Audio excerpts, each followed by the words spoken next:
Peace, love, knowledge, and freedom, and welcome to another exciting episode of Frail Conversations. And today, as you've seen from the title, we're going to be talking about pride and shame.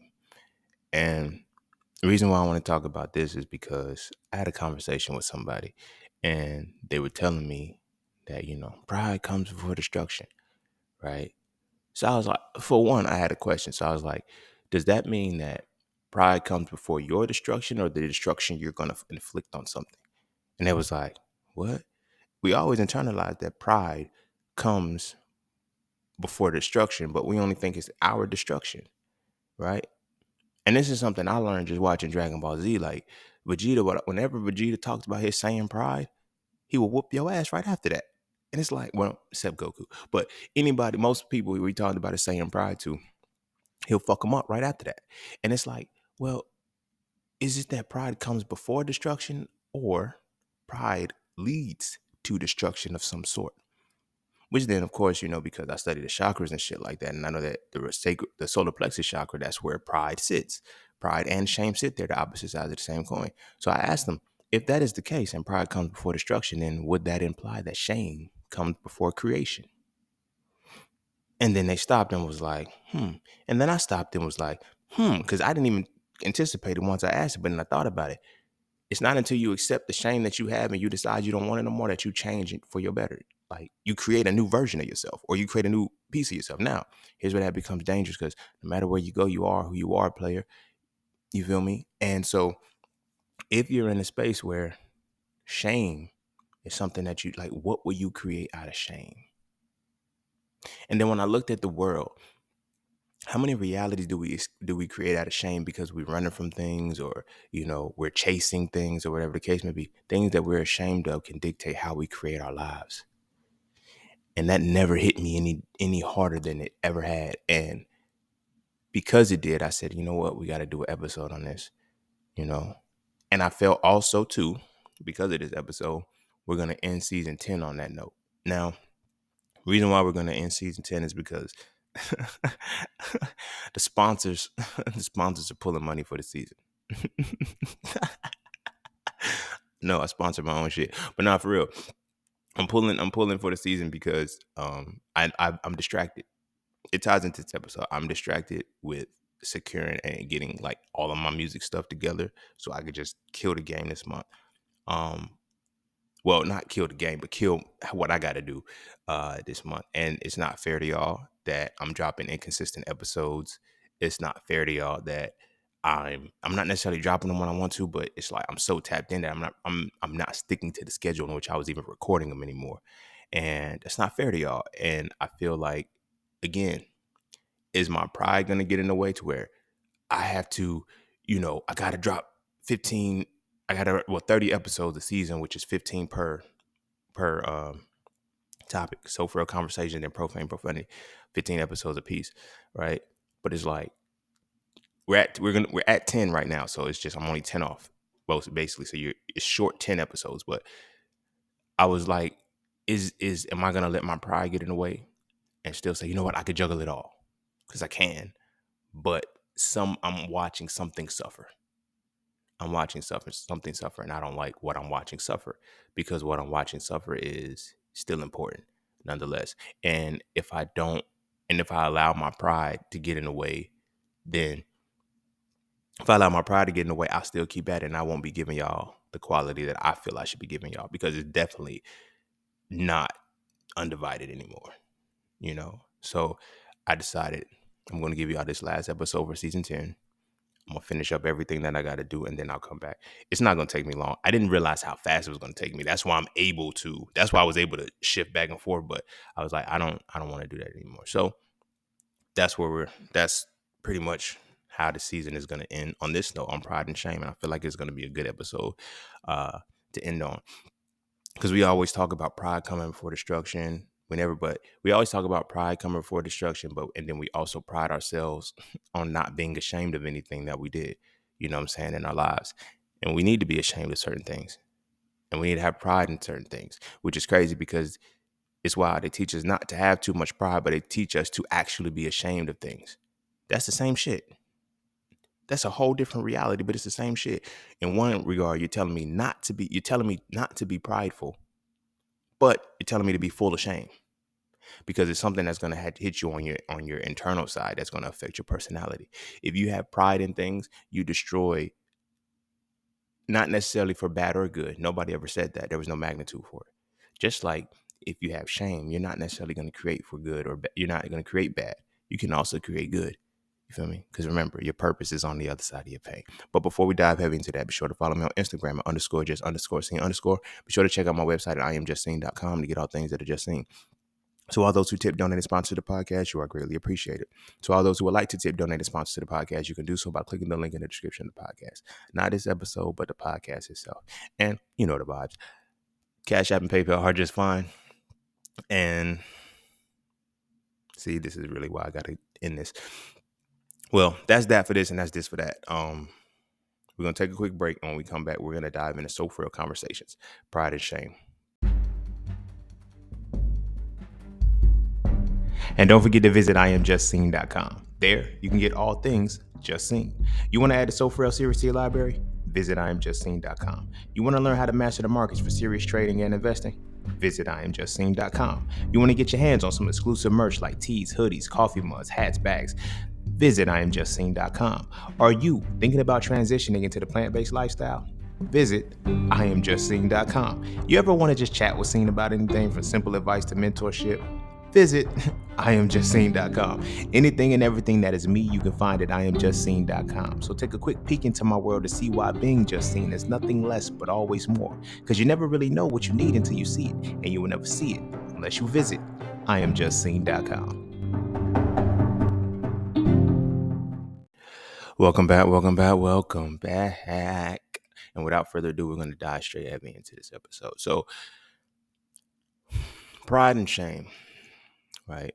We're going to start it off. If you read So Frail 3 and you got to the Aritu chapter and then you got to the Tree of Life chapter. So the Aritu chapter tells you what the chakra is. The Aritu, and it's still a chakra, but it's an energy center, right? Aritu is the last, as I explained it in So Frail, that is the last Africoid expression of what the chakra was. Everything else, chakra is, Middle Eastern or whatever the case may be. But when we actually see what it means to operate from the solar plexus energy, we will find out that it is blocked by shame. And I would always wonder, like, if it's blocked by shame, then, like, when I first started studying chakras, when I figured out what something was blocked by, I didn't realize what it was that I was looking at first. Because it's like, when they say it's blocked by this, you have to go by that. And then I realized that if it's blocked by a thing, it's also blocked by its antithesis. It's also blocked by its equal and opposite. You feel what I'm saying? This is how, when I talk about the root chakra, when I talk about, oh, it's blocked by fear, it's also blocked by faith. This is why I teach you how to go through the levels of the mind and understand that fear and faith are the same thing. Fear, the reason why the root chakra ends up being blocked by fear as opposed to faith is because fear is avoidance of the unknown. Faith is going towards the unknown. It's weird shit. You feel what I'm saying? But they're the same thing. The focus is the unknown piece. You can have faith and stay in the root chakra mode because now your faith doesn't allow you to consciously think about shit. So you just kind of go with the flow and you don't take accountability or anything for the things that you do, but that's just root chakra level. So I'm using that because now sacral chakra, it is blocked by guilt. And this is why if you read So Frail 3, I took guilt to the next level and said, you have to call it onus, because when you look at guilt or whatever the case may be, we think it's just blocked by guilt. No, it's blocked by shame. It's blocked by blame and credit, right? Your feelings can get tainted by what you're blamed by or what you're constantly giving credit for. Shit can inflate your ego. You see what I'm saying? So that's why it's onus. It's blocked by onus. When you master the idea of onus, then you can have the balance. So now when we get to the solar plexus, it's like they say it's blocked by shame. Then it has to be blocked by pride too. Pride and shame are the same thing in equal and opposite fashion. You feel me? To be ashamed of something carries the same magnitude as being prideful, right? But somehow we only learn that pride comes before destruction. So what the fuck comes before shame? So that's why I posed the question. Well, wouldn't it mean that shame comes before creation? And I feel like it does. This is why I ended with that point of saying that, Your purpose is found on the other side of your pain. Everybody who comes out, like when you think about how life works, and this is something that I've learned as a business person, as dealing with entrepreneurship, people like authenticity for one, but they like stories. And the deeper and darker the story and the worse the story is in which you overcome, the more they fuck with you. 50 Cent got shot 9 times. Nigga, that's a survivor. That's a story of a survivor. To go on and say, get rich or die trying, and then he actually gets rich and doesn't die. That's a hell of a story. You dig what I'm saying? When you see somebody's story, you now have to get to a point where you have to realize what made you comfortable enough to share your story. So now, no matter what industry I've been in, no matter who I talk to as a mentor for entrepreneurship, it always came back to the same thing: your story. Your story, your story, your story. You can't tell your story if you're ashamed of it. But then when people are not ashamed of their stories no more, what happens? They create a whole new life for themselves. Right? So it's like pride does come for destruction, but shame also leads to creation if you can overcome the shame. But you have to be able to understand both pride and shame in order to find that balance where your personal identity is. You feel me? This is why I talk about the sacral chakra so much, because if your feelings aren't mastered, you're going to take onus for some bullshit. And if you take onus for some, and the shit that you take onus for is ultimately going to determine whether you're going to be a prideful person or a shameful person. You feel what I'm saying? Me personally, I heard the 200th episode. I lived with shame for a long time. For a long time, my nigga. Like a long time. So much so that it led me to creating a destructive life. I know. I said, well, if shame leads to creation, I know it led to creation of a destructive life, just like pride can lead to destruction of a created substance. You feel what I'm saying? They can work like that. So it led me to the creation of a bad life because I felt so guilty for what I did. I felt so ashamed of what I had done. And when I really looked at it, in reality, I didn't do anything wrong. I didn't force the woman. I didn't do nothing crazy. I didn't you know what I'm saying? Everything was consensual. Everything was good. The only thing was she wasn't old enough. And mind you, let me say this. If y'all haven't heard the 200 episode, I was 17 years old. Okay, this is not some shit that happened 2 weeks ago. No, nigga. No, nigga. But at the time, a 17-year-old kid, I'm 17, she's 13, or whatever the case may be, but our friend circle was the same. You feel me? This is no different than like a high school senior fucker with a ninth grader. You know what I'm saying? It's similar shit. So, but at the same time, it wasn't the same shit because it just didn't work out that way for me, you know. But that situation and that circumstance, it made me see life through a shameful lens. They think pride comes before destruction. Like when you got pride, you'll fuck up your shit. That's because you can't see anymore. Pride doesn't give you the capacity to see because the onus that you have internalized, which is credit, that's what makes you prideful. I'm good at this. I take the credit for this. People put this on my shoulders. People do this. I'm going to get prideful. You feel what I'm saying? If I knock out 100 niggas and shit, I'm proud to let me think I can knock out the 101. You know what I'm saying? And a lot of people be thinking it's arrogance, and it's like, no, sometimes it's proof. A lot of pride is proof, and that's why it's hard to go through. But sometimes you can prove yourself against something. Sometimes what you've proven yourself against can still be unproven against something else. You see what I'm saying? Just like something that you were once ashamed for can be a very liberating story. And this is something that I've learned because everybody that I know, everybody that I know, especially myself, that has told a story, their life story, you know how many people say, yo, you helped my life. You helped change my life so much. I didn't think anybody else went through that.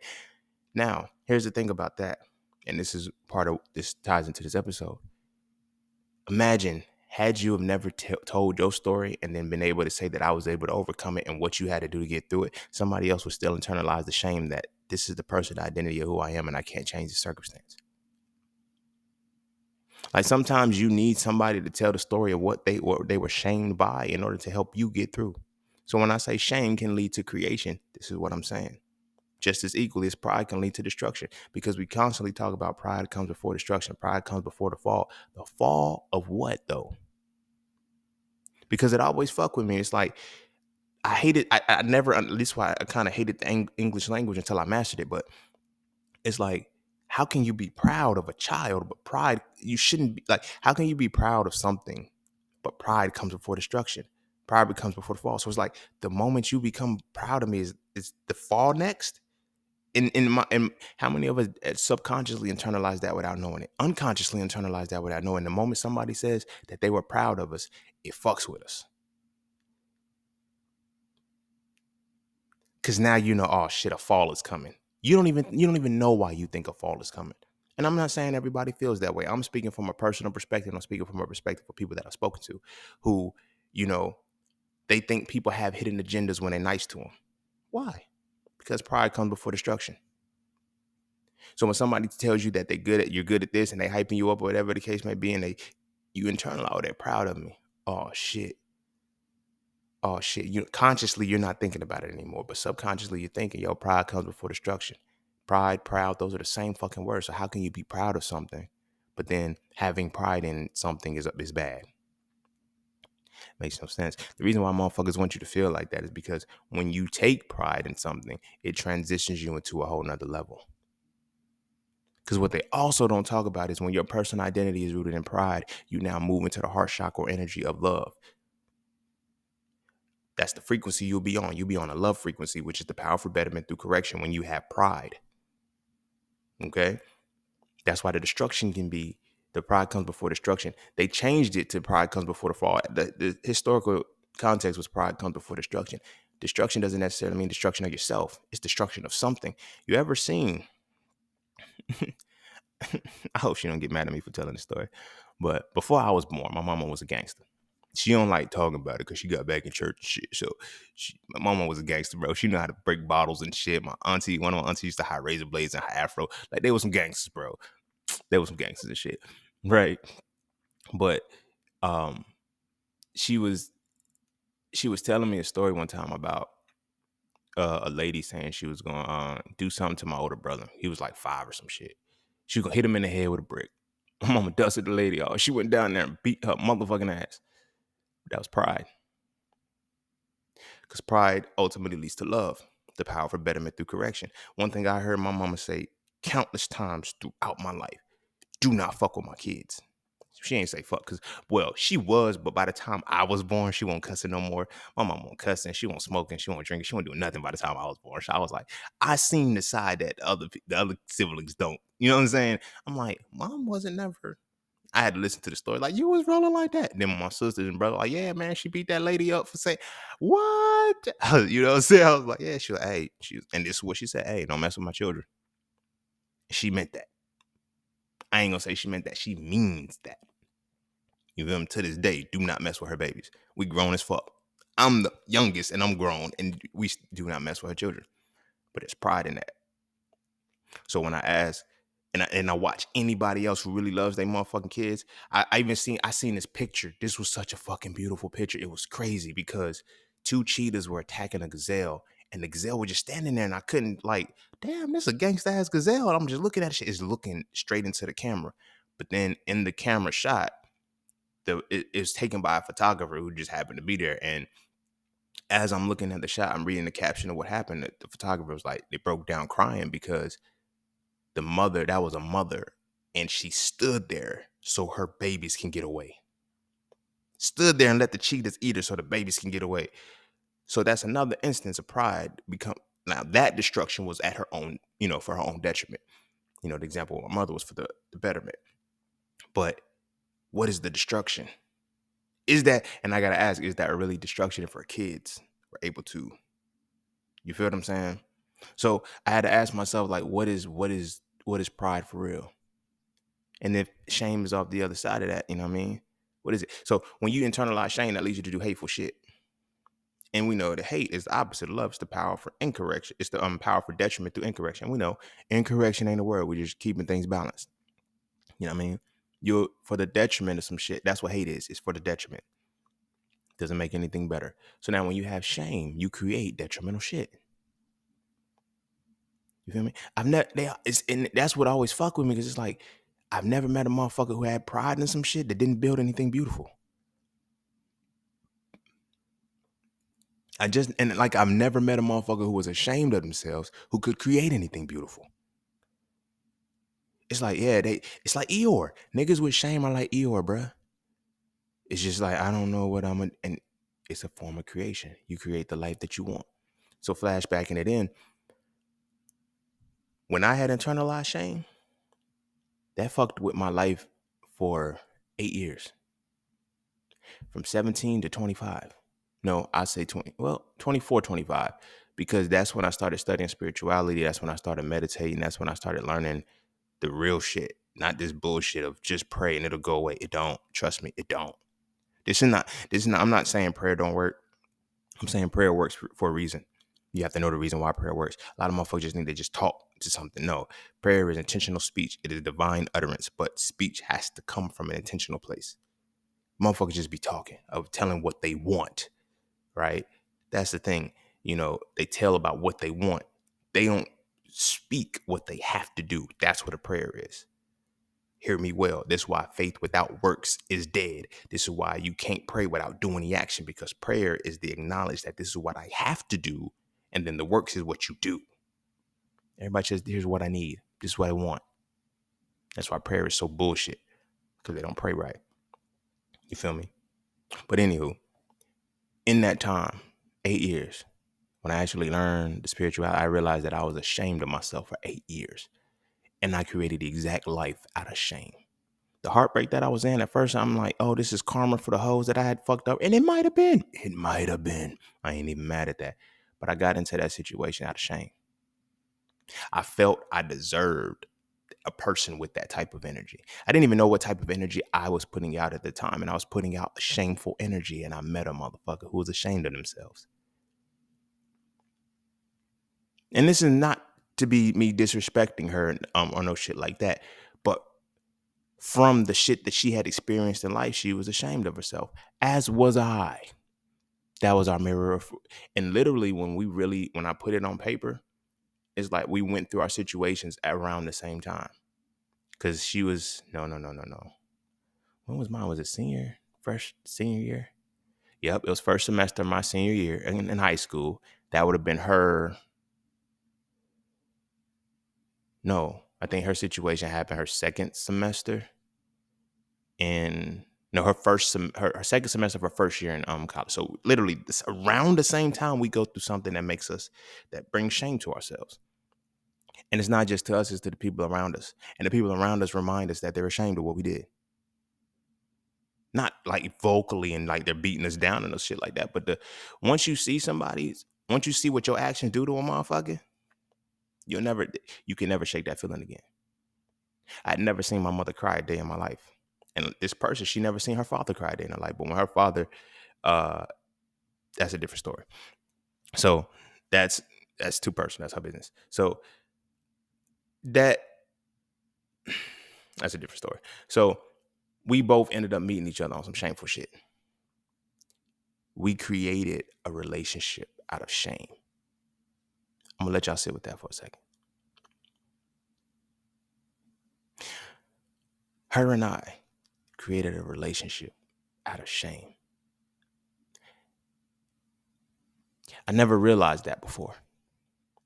Like, I'm literally sitting with that right now because I never looked at it from that perspective. I just, you know what I mean? How many times, like, what do we create our relationships? What personal identity do we bring when we're creating relationships? Because like I said, shame still leads to a creation of some sort. Just like pride still leads to destruction of some sort. And here's the quandary. Is what I'm glad I can use this relationship afterwards and then stick it into the context of being 17 to 25 years old and being ashamed. You feel me? I didn't stop being ashamed of what I had done until I wrote So Frail. Because writing So Frail, I felt kind of absolved me of everything that I had done. I can admit that. Because I was like, damn, I'm not that person. Like, I have to right this wrong. I have to figure out a way to right this wrong. But I realized it was bigger than that. This just didn't happen to me because it was me. It's a cultural thing that I was a plant in. Y'all seen the movie, they cloned Tyrone, right? I'm the embodiment of the clone of the ladies' man, the pimp. The pimp doesn't always have to put holes on the stroll. You dig what I'm saying? The pimp is not always putting holes on the stroll. You remember in when 50 first came out, when he did PIMP, he said they were like, he ain't got no perm, he don't drive a Cadillac. You feel me? But he said, I'm still a pimp. The fuck? And the mannerisms in which he did. 50 Cent, largely, he was a gangster, and he's still ladies' man type shit too. You dig what I mean? And so it's the part of the clone. We all got stories of the old heads that was coming to pick up that senior high school girls, and you know what I'm saying, from school. We all got it, like, it's the culture. So I had to look at it from that perspective. I had to stop. Was it me? Yeah, it was me. It was your action according to the programming. So now I'm ashamed of myself and not seeing a bigger picture of what really this was inevitable. This is inevitable. If I didn't become the pimp, I would have been a gangster. Because the board, it was literally right there. When I think I was like 16, when I actually realized I can't do the streets. I won't. And my brother had beef. And at the time, this why I be like, yo, when niggas be like, yo, we beefing, don't play with me like that. Cause if you really think it's beefing, I gotta accept that it's, some war shit. Cause that's what I saw as beef. So my brother was beefing with motherfuckers, and his girlfriend pulled up in a new car. And when she pulled up in a different car, she sped up on him. And all you heard was skirt. He sprinted out into the streets and pulled his gun out. And my heart stopped. I thought my brother was gonna die. I thought it was a hit. Like when I heard the tires squeal, I thought they were just gonna run down on him. Cause they was in cars. He was on foot. I was like, and then when the car stopped and her windows were down, she said, babe, it's me. He said, girl, I almost killed you. At that point, I was like, I can't do this no more. I don't want to be no gangster, bro. I don't want to be no gangster. You feel me? I still had hands, but then I just switched and said I want to have hoes now. But there was still a programming for that already in place for me that I knew nothing about. So here I am being guided into the pimp life, but I'm not a pimp. I don't have hoes. I don't put hoes on the stroke, but I had hoes. I had a team. I wasn't fucking them and sending them off or no shit like that. But I could do shit. I did some pimp shit a couple times. You feel me? I knew that this woman, this is so trash, bro. I knew that this woman wanted to fuck me so bad, but I ain't want to fuck her. But my homie did. So she was like, I want you so bad. I was like, look, you got to fuck my man before you can fuck with me. And she didn't want to fuck with him, but she fucked him just so she could fuck me. And I didn't want to fuck her, so I had to fuck her. That's some savage shit. I was a fucked up individual. But at that time, I didn't have shame for the shit that I was doing. I didn't give a I was actually prideful about being a pimp or having that mentality. You feel me? So now when I turned 17 and then I go through what I go through, go listen to the 200th episode. I go through what I go through. That shame lasted for 8 years. Because I was like, I'm not this motherfucker. That's when my soul came back. The programming died. When you go through some earth shattering shit, the programming dies. Your operation system, whatever operating system you had, it crashes. And the real you shows the fuck up and you're like, why did you do that? Now you questioning yourself. You're finally questioning yourself because the programming is done. You're like, hold up. What? Now the shame kicks in. I internalized so much at 17 years old and I didn't get therapy for it. I didn't get help for it. None of that shit. I think people just thought because I beat the case and because I didn't go to jail and it was dropped and I got my record clean that I was okay. Nah, nigga. I was fucked up. I was fucked up for 8 years. And I had too much pride to admit that I was fucked up. Because I'm like, at least I'm not in jail. At least I didn't go to jail. Physically, I'm not shackled. But mentally, I'm shackled. Spiritually, I'm shackled by the same situation for 8 years. Because I was ashamed of it. When your personal identity is now built through shame, guess what happens?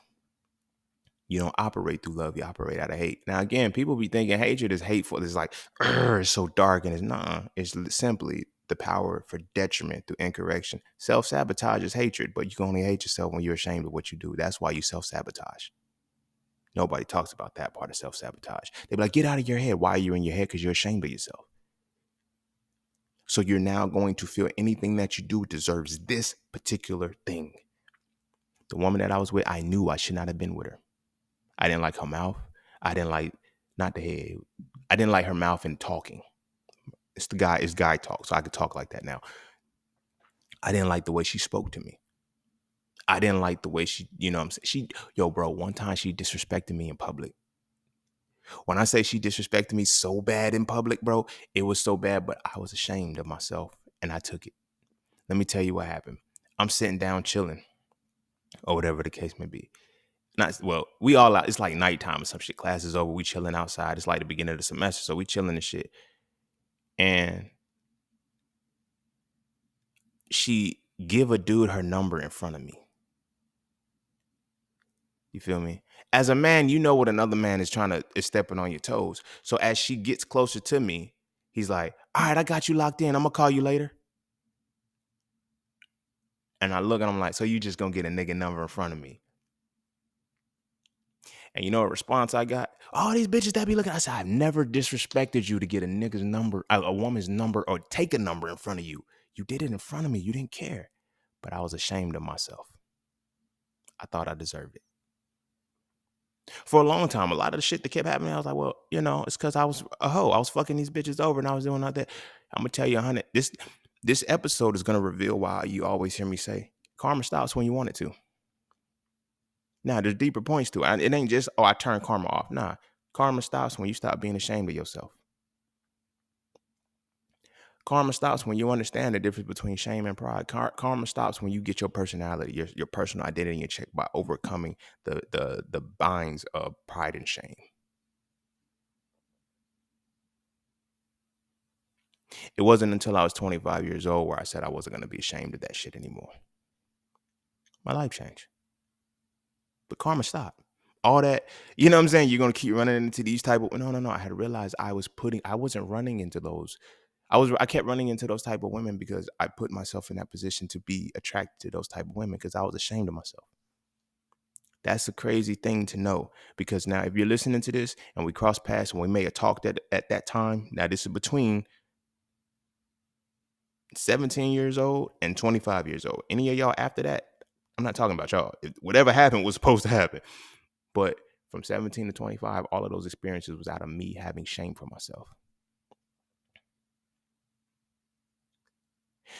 It never registered while I was in it. You know what I'm saying? My lack of confidence, my uncertainty within myself, that's shame. Like it's shame. It's not as difficult or has to be as hard as like the very shit that we feel like we can't be happy for.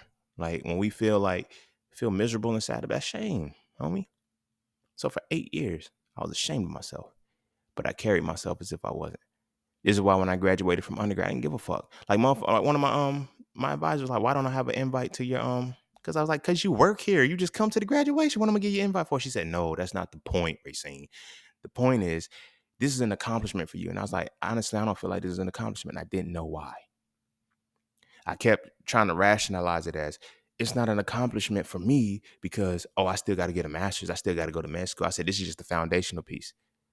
But then it was like deeper than that. I was ashamed of it. I didn't deserve it. Because all I could think about back to was, all right, I got at least this can help to. I was trying to do things to erase what the fuck happened rather than just accepting that, that happened. It's not you. I was ashamed of that situation. Anybody would be ashamed of that situation, especially that's not who they were. You feel me? I don't like. I'm gonna take you through a psychological field real quick.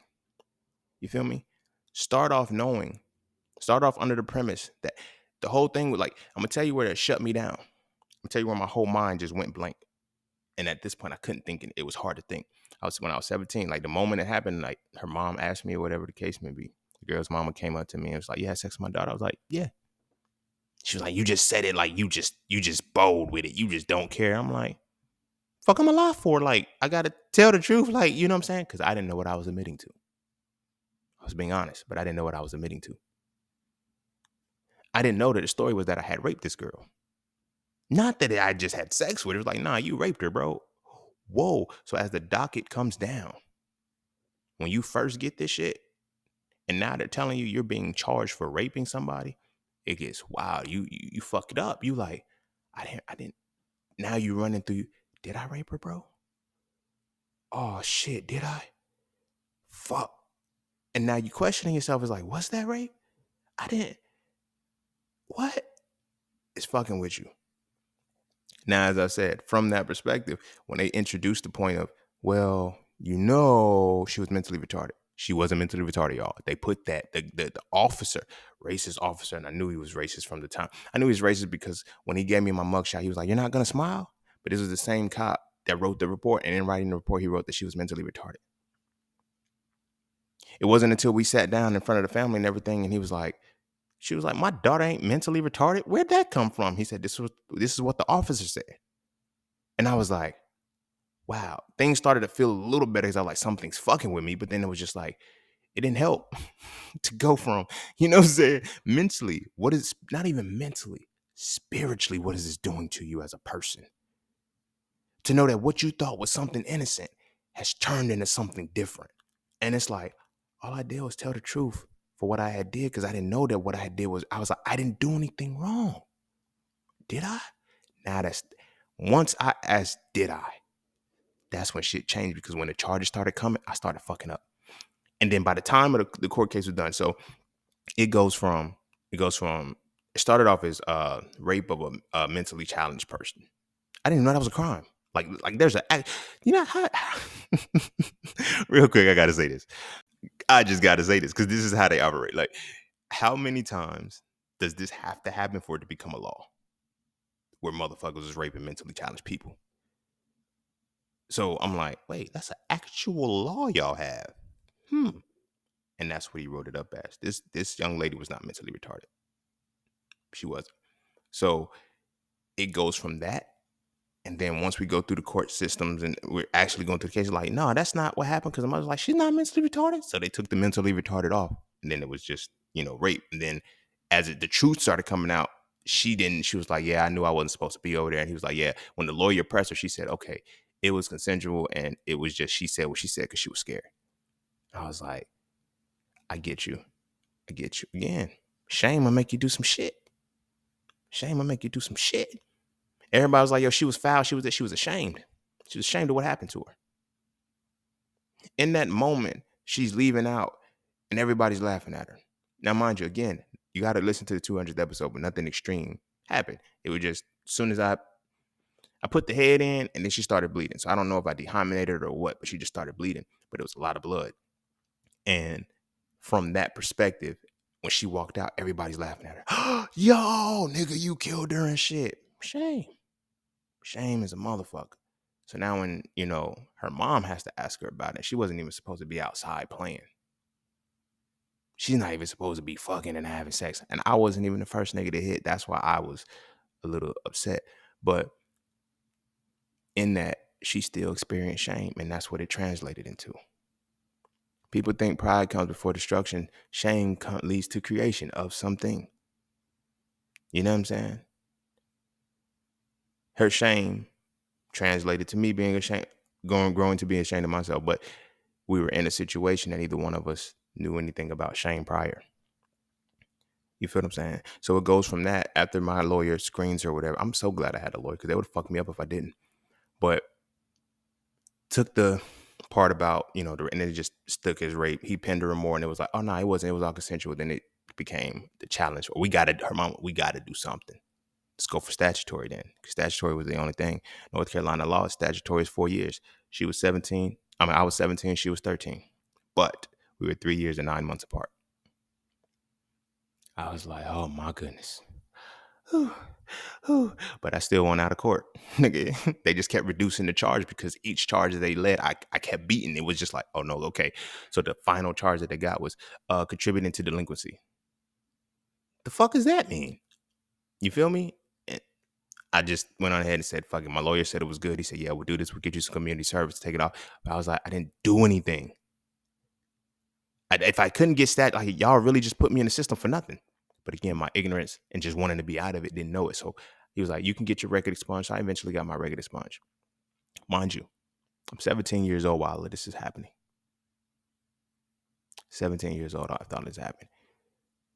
When the judge says what the verdict is and everything like that, everybody's rejoicing, everybody's happening. Oh, all you got was community service, 50 hours of community service that you can get your record expunged if you don't get in any trouble anymore.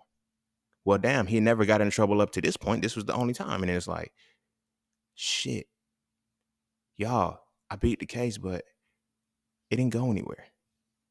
This is one of the reasons. This is one of the things that I really start. This is one of the things that I really have the biggest issue with religious people. They tell people all the time they don't be honest with people. They say you got to give it to God. You give it to God, and they don't realize that there's still that lingering thing that's deep within you that you can't admit to. So now you have to perform as if nothing's wrong. Everybody kept saying, give it to God. I gave the shit to the nigga a long time ago. At 17, I was like, all right, cool. I'm going to give it to God. I ain't even going to worry about it. I'm just going, nah, you got to fix that shit, homie. Because you got to fix how it internally fucked you up. You got to fix how it internally fucked you up. It fucked me up for 8 years. Fast forward, the relationship that I got in, afterwards, that was the worst relationship I ever had. I got into it only because I was ashamed of myself. Everybody told me, when the people that knew me the best, that like when my little cousin first met her, he was like, nigga, that's you? The same one that told me that I fell off. Again, I didn't even realize this was all out of shame. The college that I went to, I would have went to. I didn't go to the college out of shame because my mind was set to go to that college when I was 15 years old. You feel me? When I was 15 years old. And that was already made up. But from 17 on, I ain't even gonna say 17 on. I'm gonna say from the time the verdict was released that I was just contributing to delinquency, and I got my 50 hours of community service. And once I finished my community service, from that moment on, that was it. That was it. The shame kicked in, and every situation was based off of that. Every situation was based off of, damn, is somebody gonna look me up and find this out, find that out. It's like, all right, well, I gotta achieve all of these different things. And because I knew I had to get my record clear, I couldn't fuck up. So when I went to college, it psychologically fucked me. It psychologically twisted me so much that when I went to college, when we did our our testing at the beginning, where they were trying to see where we were mentally, they were like, you're antisocial. I said, I'm not antisocial. I said, I am choosing to refrain from certain things so I don't get in trouble. And nobody was like, what you get in trouble, bro? You're a good kid. Like, you're a good I don't want to get in trouble. I can't get in trouble. I have to get my record expunged. I cannot get in trouble. So I'm not fucking with nobody. I'm not fighting. I'm not getting loud with nobody. Shame is a motherfucker. To go from being a violent motherfucker who slapped the shit out of somebody who looked at you wrong, to knowing to biting your tongue just because you got it, bro. Because I can't fuck up. If I get in any trouble, my record, it stays on my record. I can't have that. Cannot have that. But then I'm like 18 years old, I think. The record got expunged because I did what I was supposed to do. Again, the record got expunged. Everything's supposed to go. No, the shame is still there. Shame is still there. This is one of the moments, like, a lot of people don't look at it like this. They think that the shit that you, just because you can put on the front and act like the shit's all good, that it's all good. It's not. It's fucking not, bro. It's not. You think because you go through something in the physical that it takes that same, like, the shit stops on the spiritual and the mental too. No. So just because the record got expunged didn't mean that I expunged the shit for myself, because I couldn't. You know why? Because every time I turned around, everybody reminded me of what the fuck happened. Everybody reminded me of the trauma. Everybody reminded me how my trauma impacted them. Everybody kept reminding me of the shit, and the shame stayed there. And this was the moment. And wow, this is why I fell in love with this woman. Because when I expressed my shame to her, she didn't judge me. She was the first person I ever told. And the moment I told her, she was like, wow, I see why you're so intense with life. She said, but I need you to understand, like, she said, had you never told me, I would have never even suspected that can come out of you. She said, and even then, it didn't even come out of you. She said, you're making it more than what it is. And I fell in love with her that moment because she was the first person who seen me beyond the shame. But she was dealing with her own shame. Our relationship was what it was because we looked past the shame that we both felt, and that's why we loved each other. But this was some toxic shit. This was a trauma bond like a motherfucker. Yo, it was a trauma bond like a motherfucker. Two motherfuckers, and they are ashamed of themselves, and they come together in a relationship and they love each other. Only thing that's gonna happen is destruction. Neither one of us should have been in it. Like, we loved each other, I think. You know what I'm saying? We love through the shame. That's a different thing. It's one thing to love through pain, but when somebody loves you through shame, it's different.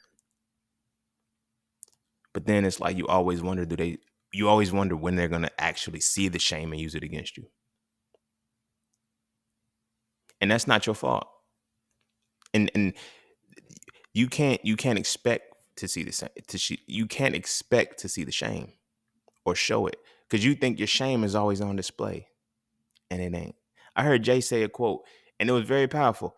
Cause this is what happens in the hood a lot. A lot of the times we be fighting, it's because of some internal shit that a motherfucker said and a motherfucker felt, and we turned up on it. Why you looking at me? Bitch, ain't nobody looking at you. You feel me? Don't be looking at me. What the fuck you looking at me for? Bitch, ain't nobody looking at you. You feel what I'm saying? It's and then the fight happens. Because you think I see deeper than what you show. That's shame. That's shame. And that builds your personal identity. Sad part is going to get shifted a little bit, but sad part is that most of our culture, most of the black culture, if you're black and you're religious, 9 times out of 10, you internalize shame. And I don't give a fuck how you talking about, no, I don't. I put it on the altar. I do this. Yes, you do. Yes, you do. That's why you need religion, to absolve you of the shame that you feel. Don't even realize that that's how that shit works.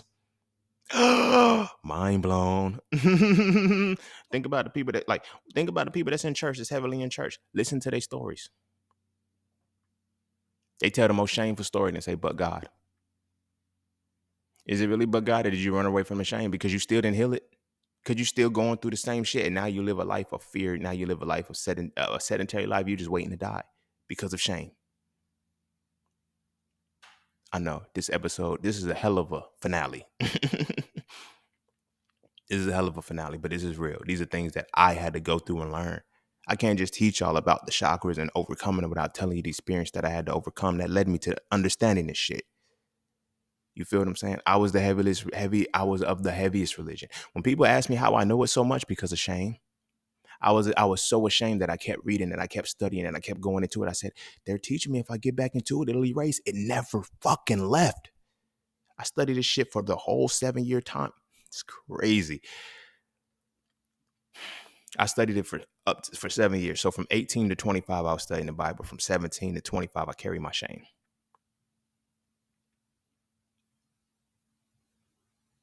I think by like 24, I had already read the Bible for my second time. You see what I'm saying? And then by then I had studied the different languages and the cultures and the origins and shit, trying to absolve my shame. Same thing everybody else is doing. That's why we're in these religions, because it's like, oh, I know I'm not worthy. But then when you listen to the fucking gospel music and shit, that makes it hard. Listen to the lyrics of the shit. It makes you ashamed of yourself. It makes you feel like you're not supposed to have shit. We fall down, but we get up. The fuck? Who wants to hear that shit? But you internalize that shit. You feel me? What is it? CC Winans or Yolanda Adams one got a song called "You're the God of a Second Chance." I just need to feel the touch of your hand. Without your hand in my life, I don't understand. That's some shameful shit, bro.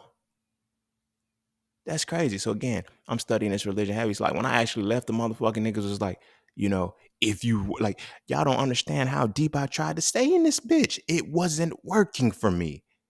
And I can honestly admit that it wasn't working for me. And that's cool if you think that if they're working for you. But I can promise you, I've observed that the most heavily religious people hold on to a level of shame that you won't even fathom until you listen to their stories. So they do all that hooping and hollering. They go, and it's like, you ever wonder like why they start crying? I had a girlfriend. We would go to church together. And when we went to church together, now I can even say this is the same one. When we started going to church together, you feel me? We'd be in church and she'd just start crying. The fuck are you crying for? Because the word was just for me. No, you're guilty. You're ashamed of yourself. That's why. And the pastor is guilting you. That's crazy. You are already ashamed of yourself. So now when you go to church and the pastor says something, he guilts you. Now, if you sow your seed, you plant your blessing and shit. It's a hustle that's played on your shame. But again, shame and pride, the same shit. Everybody talk about pride coming before the fall, but they don't understand what you create when you're in shame, when you're ashamed of shit. Who you see now, the profundity, all of this shit, I'm not ashamed of myself no more. Clearly you can tell, but I'm not ashamed of myself anymore. I was heavily ashamed of myself for 7 years of my life. And when you have a purpose in the world and you have a grand purpose and you're ashamed of who you are, you don't think you're supposed to use your purpose. You know how if let's say I remained ashamed of myself, there would be no so frail because I wouldn't have done the healing to figure out masculinity. There would be no hitting it raw. There would be no mastering the market. There would be none of this shit if I still stayed ashamed of myself. Because all of these things that I gave y'all, these are things that I was supposed to give y'all as a part of my purpose. If I'm ashamed of myself, how can I complete my purpose?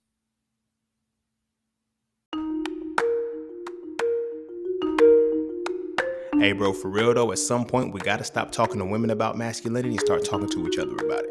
And I mean really talk to each other. Not as enablers and co-signers, but as men trying to reach the pinnacle of our essence. And that's what the So Frail series does. So Frail 1 is the definition. So Frail 2 is the acknowledgement. And So Frail 3 is the resolution. If you rock with the So Frail conversations, I can guarantee you will rock with the So Frail series of books.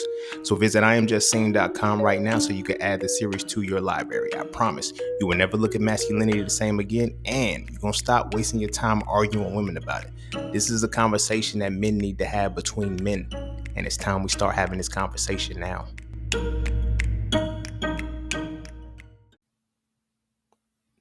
It's not going to work, and a lot of people don't think about that. Shame is powerful, but it's just as powerful as pride. But we only focus on pride. We love to say, don't have pride, but don't be ashamed of nothing either. It's easier said than done because it's easier to say than do. How do you not be ashamed of some shit that you did?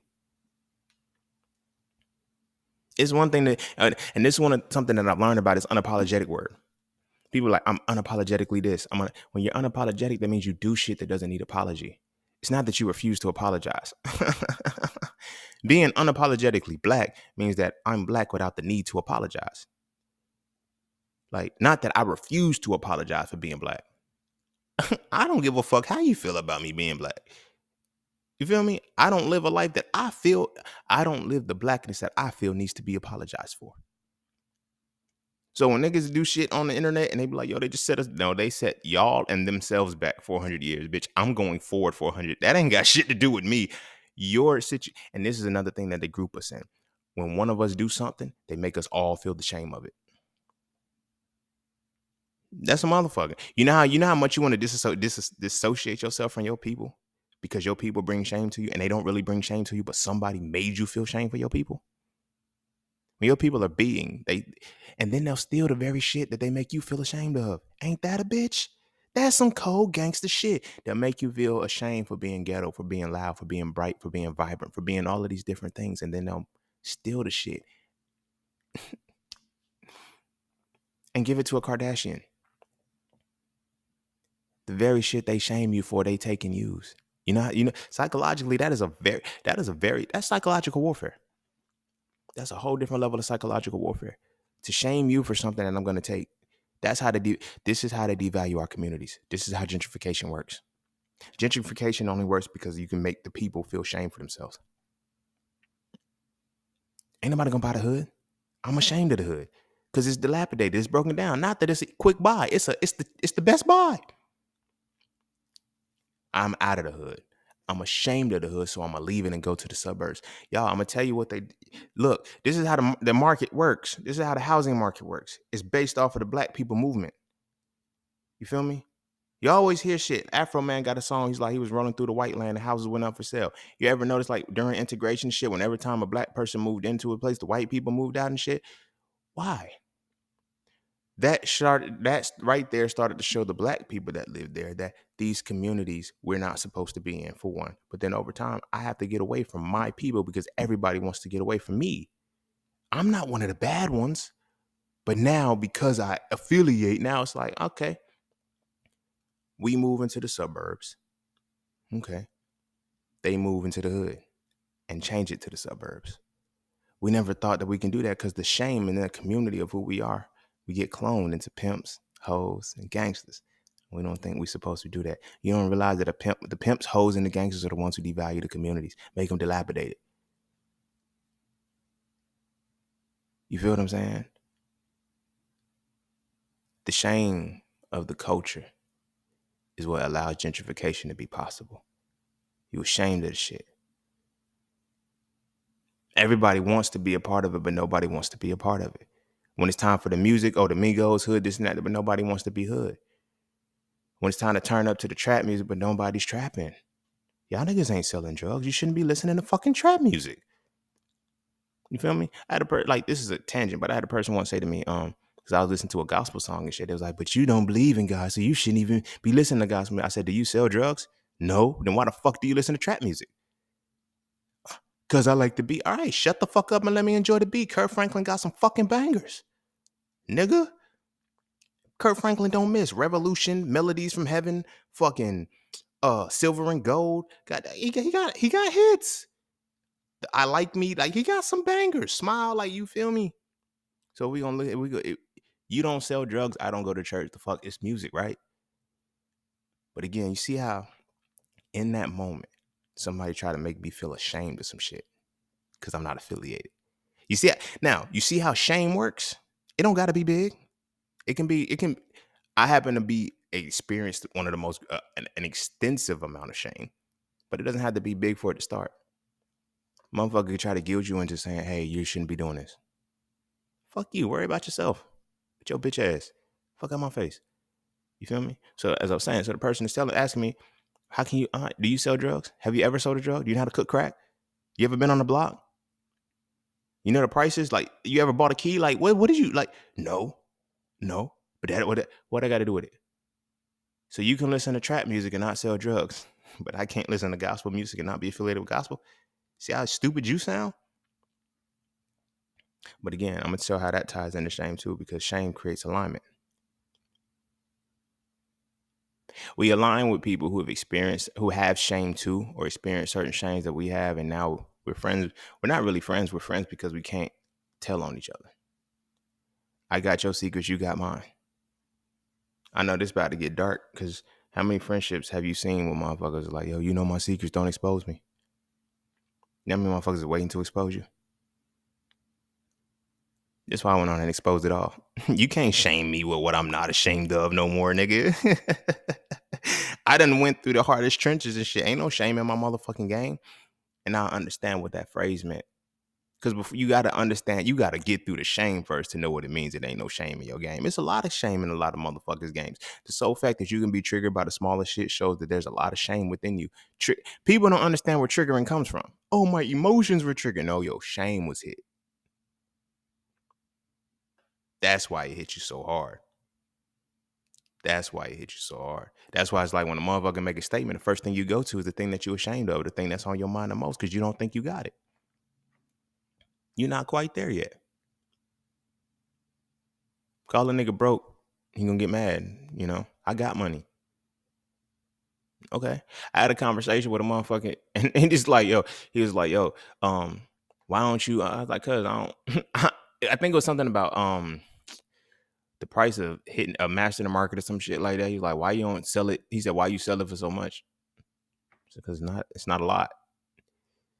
You know what I'm saying? It's like, yo, everybody can't afford it. Nigga, you can't. When I've noticed that when people are ashamed of something, they say everybody does this. Sit with that. Sit with that. Broskies, if you ever said this shit, if you heard, I've done it. When you are ashamed of something, you'll say everybody does this. To try to absolve yourself, to make it seem like, no, everybody don't do that. Everybody don't do that. There's so many women that I have been with in my past who now they're like, yo, damn, you really wasn't. I know. I tried to tell you I wasn't like the other ones. You didn't want to believe it.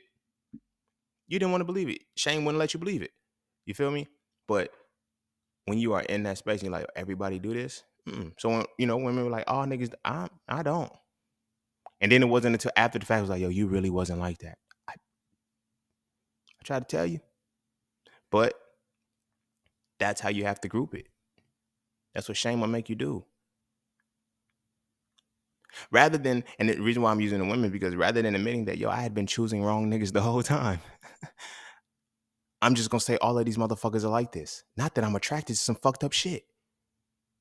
It's not until you meet that motherfucker that is the outlier that you like, oh, it is me. And the shame you have is what leads you to the fuck boys, because you think you deserve it. Same with us. As men, we walk into the situation because Shame is a motherfucker. And we try to group everybody do this. All these bitches like this. No, they not. Only the bitches that you fuck with. You know why? Because shame won't let you fuck with bitches that are better. Matter of fact, shame is only gonna let you fuck with bitches. I'm sorry, like I know I say it in a joking manner from time to time when I say bitch and I use a dramatic fact. I don't see women as bitches no more. I don't refer to women as bitches no more. You know why? Because my shame doesn't let me see that my I do not have the shame that allows me to see the reflection of what a bitch is supposed to be with. I don't fuck with bitches because I'm not a dog. So therefore, I can't see bitches anymore.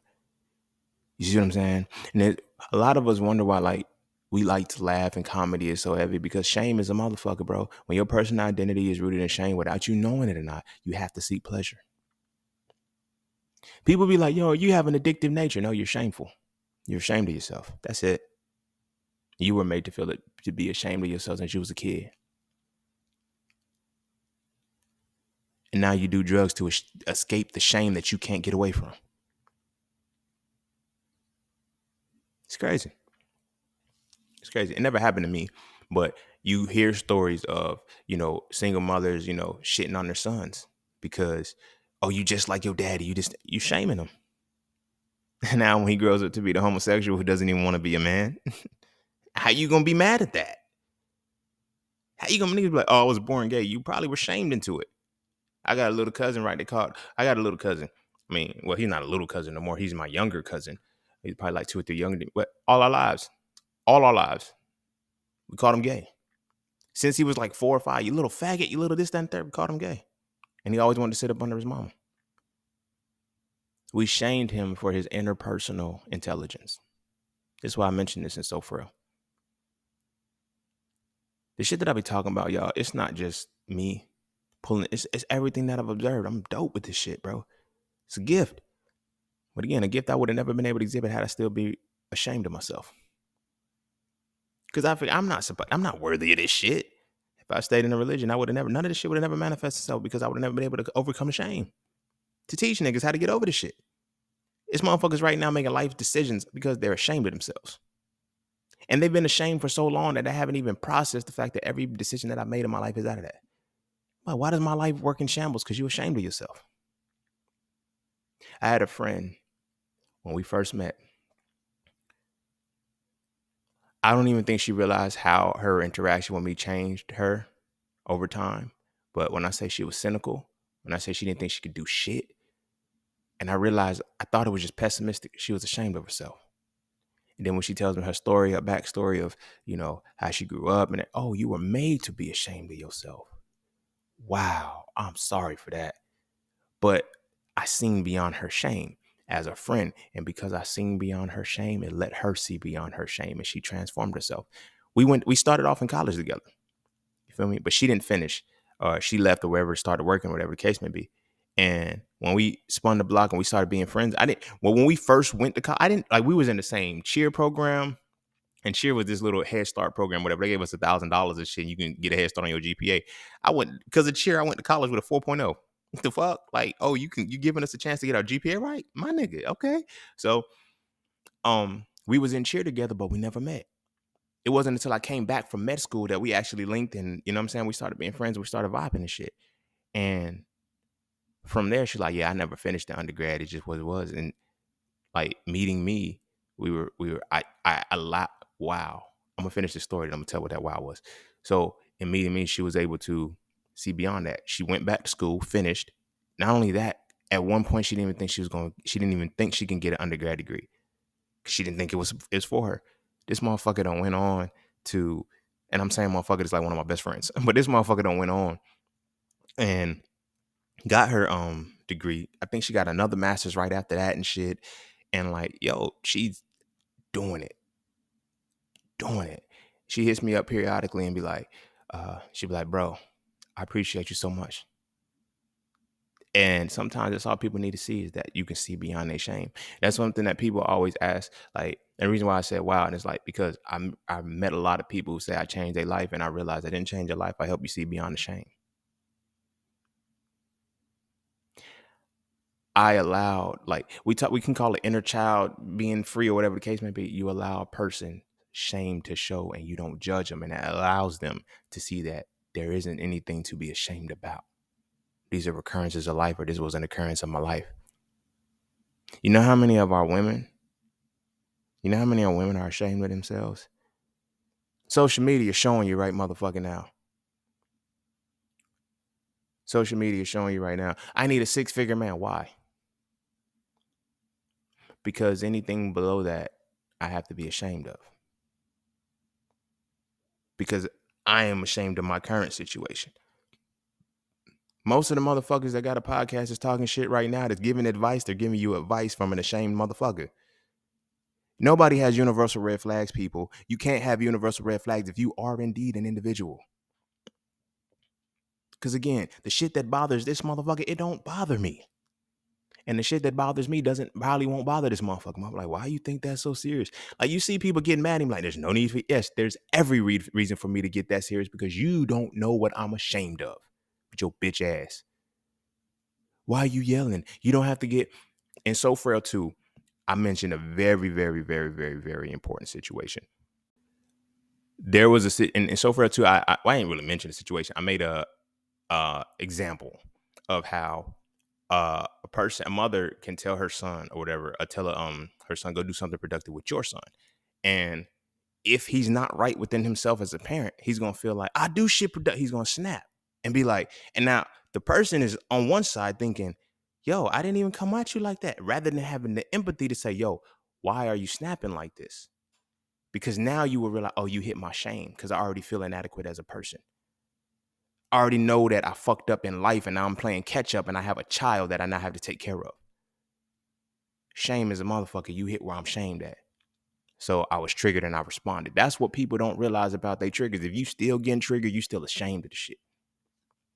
You see a lot of motherfuckers right now, they decorating themselves as if they okay, and they not. Social media is an illusory place.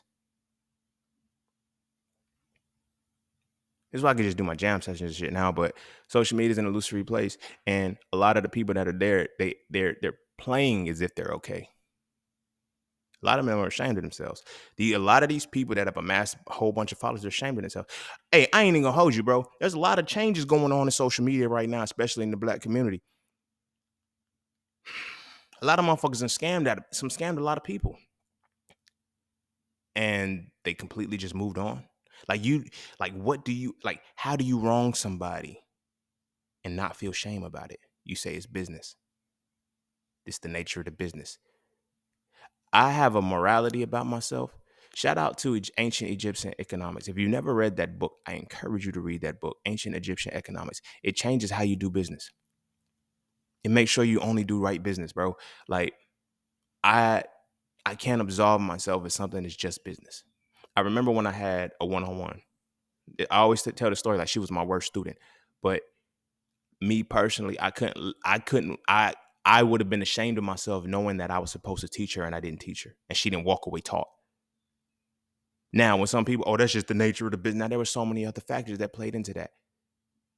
You feel me? I still had to overcome. She just didn't get it, and we only did this in 30 days, and I had to erase what somebody had already programmed in her. So anytime something messed up, she goes back to that. She doesn't go back to the fact that I fucked up. I didn't learn this. Whenever I would sit back and ask her, hey, teach this back to me. Oh, I'm not ready for that. All right. When I let you loose, don't get mad when you fail and say it's my fault. You already told me you weren't ready to learn, to teach me. So that means you didn't learn it.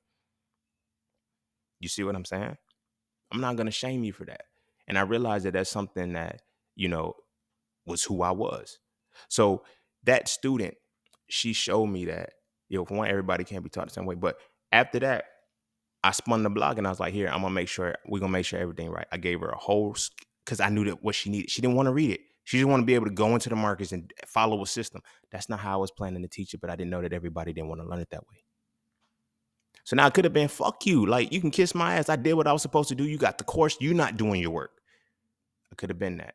But I will feel ashamed of myself if I did some shit like that. Some motherfuckers ain't got shame. But then when some of the motherfuckers are ashamed, they can jump to a religion. I'm not taking personal shots at no fucking body. I'm just saying, when you don't want to lack accountability for what you just did and it's bringing you shame, you go to the religion to absolve yourself of it. Put your hands in the air, start crying, and then change your direction and say, hey, I didn't do shit wrong. Or you justify it by, oh, that was just the business and how it played out. I'll file bankruptcy. Whoa, y'all niggas gotta fix that. You gotta fix that. You don't feel any ounce of shame for that shit. Any ounce. For me, I couldn't do that. When she was like, yo, this is what it, that's how the community came about. Because I was like, y'all, this game changes every day. Y'all are gonna have to see this on a regular basis. Like, y'all gonna have to see how you have to pivot every single day. I can't just leave y'all like that. Simply because of this person. I said, I can't leave y'all like that because I wouldn't leave her like that. And then once I gave her that final strategy, I said, use this, it'll work every single time. Because you're not one who's going to be preparing for the markets every single day. You need to see it like that. She said, wow, she said, I must admit your strategy really works. I don't know what happened the last time. What happened the last time is you don't want to be accountable for the fact that you didn't do your part.